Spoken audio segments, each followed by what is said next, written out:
जन्म ब्राह्मण कुल में हुआ है, परंतु फाइनेंशियल कंडीशन है मतलब बहुत ज़्यादा जुटते कर्ज ही कर्ज आता था। हम लोग इतना मतलब ऐसे ऐसे समय देखे हैं, इतना बुरे बुरे दिन देखे हैं। वही दिन जो है इन्हीं दिनों के कारण जो है कि हमारे भीतर एक ऐसा नगर का जो है कि एक आइडिया एक ये उत्पन्न हुआ कि हमको ऐसा कुछ करना है, वो कर रहे हैं हम लोग। कहीं ना कहीं देखा जाए तभी हम लोग यज्ञ करा करके आ रहे हैं वहाँ से, जहाँ पे सत्ता लेने में काफी ज़्यादा लोगों को किसी व्यक्ति के पास जाते हैं तो वो बातें करते हैं। उस तरह से आप भी बहुत दिन तक झेल रहे होंगे, कैसे झेल रहे हैं? हम सिर्फ सकारात्मक देखते हैं, नकारात्मक की तरफ हमने आज तक देखा ही नहीं। लोगों का कार्य है बोलना, हमारा कार्य है चलना। हम निरंतर चलते हैं, पिछले 15-16 वर्षों से लोग बोल रहे हैं, हम सुन रहे हैं, कान बंद कर देते हैं, चलते रहते हैं। इतने दिनों के सफर में कभी ऐसा कोई कठिन पल आया जिसको सबको लगा कि छोड़ देना चाहिए? ऐसा अनगिनत बार हुआ है, ऐसा अनगिनत बार हुआ है कि हमारे साथ ऐसा मतलब हम आपको दर्शा नहीं सकते, बता नहीं सकते कितनी बार हुआ है हमारे साथ कि पीछे हो जाओ पीछे हो जाओ, परंतु हमारा अडिग है, ये हट है एक प्रकार का कि नहीं करेंगे, जो होगा देखेंगे। तो बस वो एक मनोबल जो भीतर का मजबूत है वही सदैव हमको बोलता है चलो हम तुम्हारे पीछे हैं। क्या ये आपका मन्नत था कि भगवान भोलेनाथ जो कि आपका मन्नत पूरा करेंगे, इतना बड़ा विशाल भव्य जो कि मंदिर बनवाइएगा, साथ ही साथ इतना ज़्यादा फैसिलिटी दीजिएगा? नहीं, ऐसा कोई मन्नत नहीं था।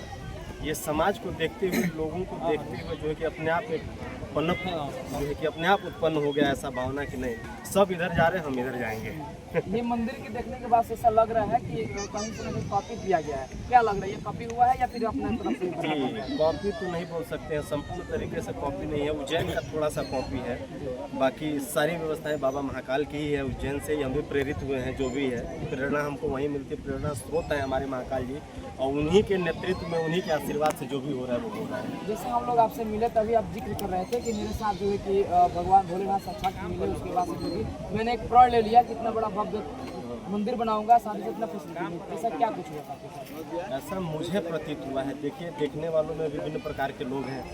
कई लोग कुछ अपने दृष्टि से देखते हैं, कुछ अपने दृष्टि से देखते हैं। तो मुझे ऐसा प्रतीत हुआ था कि मैंने शायद महाकाल जी को देखा है। मुझे प्रतीत हुआ था, मैं मानता हूँ। अब कोई मानता है कि नहीं मानता इसका तो मुझे अनुभव नहीं है, और विभिन्न प्रकार की बातें होती रहती हैं इस विषय पर भी है, ये है वो, बहुत सी बातें हैं। और मुझे लगा कि मैंने देखा और मुझे प्रेरणा मिला, और मैं पिछले 15 वर्षों से ये यात्रा कर रहा हूँ। ये जो खुशियाल टोला गांव है, इसमें सभी समुदाय के लोग होंगे, लेकिन महाकाल नगरी इस गांव के नाम दे दिया जाए तो समुदाय के लोगों के मन में कुछ नहीं खटकता होगा? जिनके ऊपर साक्षात प्रभु की कृपा होती है। यहाँ पहले से ही माता जी का मंदिर है, बहुत भव्य पुराना प्राचीन मंदिर है, और बेलभारी के नाम से जाना जाता है। और इन लोगों के ऊपर जो भगवान की कृपा बरस रही है, इस एवज में ही इन लोगों ने महाकाल नगरी निर्माण कराने का काम किया है। और ऐसा पुण्य कार्य कराने वाले के लिए ऊपर प्रभु की कृपा हमेशा बनी रहती है। लेकिन कहीं ना कहीं देखा जाए सर, तो यहाँ पे आपके उम्र के, हमारे उम्र के जो भी व्यक्ति होंगे, वो टेक्निकल जो मतलब क्षेत्र में निकल रहे हैं, जो कि चांद पे कहाँ पहुँचे, लेकिन हम लोग जो है कि मंदिर में जुड़े हुए हैं। क्या कुछ लग रहा है इसको? चाँद पे पहुँचने वाले भी धरती पर आकर के जो है अपना काम कर रहे हैं। जी, सम्मिलित होते हैं। और जब कोरोना जैसे महामारी जब हुई थी, उस समय भी आपने देखा होगा कि शहरों से लोग गाँव तक की तरफ आते हैं, और ऐसे अध्यात्म का केंद्र रहेगा तो किसी भी परिस्थितियों से लड़ने का जज्बा हम लोगों के अंदर रहेगा। सर, आप युवा हैं और क्या कुछ कहिएगा इस भव्य मंदिर को लेकर के, आज जो शिलान्यास हुआ? आपने जो प्रश्न किया है मैं उसका उत्तर देना चाहता हूँ कि इसको महाकाल नगरी के रूप में क्यों बदलना चाहिए। भाई साहब, भारत पहले से था और भारत आज भी है। अब ताजमहल कहेंगे कि हाँ ताजमहल से पहचान है भारत की, ये नहीं है भाई। भारत में ताजमहल है, ये नगरी बनेगी, इसकी अपनी पहचान बनेगी। खुशहाल टोला जो है वहाँ उसकी अपनी पहचान है। और क्या है दिक्कत है भाई, फाइल नगर पंचायत में एक नौका विहार बना है, तो उससे पहले हम वहाँ जाते थे, कुछ नहीं था। तो जब ज़रूरत हो जिस चीज़ की और तब निर्मित हो जाए, वही आज की तारीख में भाई भाई का दुश्मन है। ऐसे माहौल में अगर कोई किसी अंधे की आँख बनता है, किसी के आंसू में मुस्कान बनता है, और किसी के बुढ़ापे की लाठी बनता है, किसी बेसहारे का सहारा बनता है, मुझे लगता है कि ऐसा आदमी होना चाहिए, और ऐसे आदमी को वो डिज़र्व करता है आगे आना। और मैं धन्यवाद देता हूँ महाकाल गुरु जी, ऐसी सोच रखते हैं इसके लिए। आपके और हमारे उम्र के लड़के जो कि लाके प्रोग्राम में खेल रहे हैं, और हम लोग हैं कि ओम नमः शिवाय कर रहे हैं, ऐसा आपको संतुष्टि मिलता है ये सब? मैं इतनी औकात मेरी नहीं है कि मैं उनकी बात करूं, लेकिन जितने भी वैज्ञानिक हैं, साइंटिस्ट हैं, वो भी वेद पुराण ही पढ़ते हैं सर। और मुझे लगता है कि आपको भी कहीं ना कहीं पढ़ना चाहिए।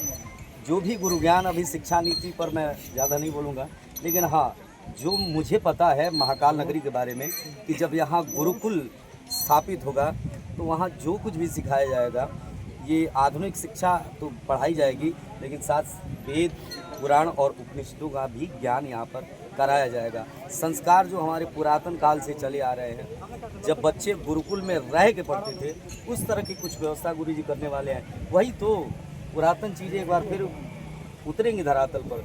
जो आप कह रहे हैं कि ओम नमः शिवाय का जाप अवश्य है, आप वही वैज्ञानिक जब इस सृष्टि का साउंड रिकॉर्ड करते हैं, किसी तन्हाई में सुनते हैं, तो उसमें से सिर्फ ओम का उच्चारण आता है। ये छोटी मोटी बात नहीं है, थोड़ी सी साइंस की बात है। चलिए, बाकी इस वीडियो देखने के बाद से अब आपके मन में क्या कुछ प्रतिक्रिया चलता हो कमेंट जरूर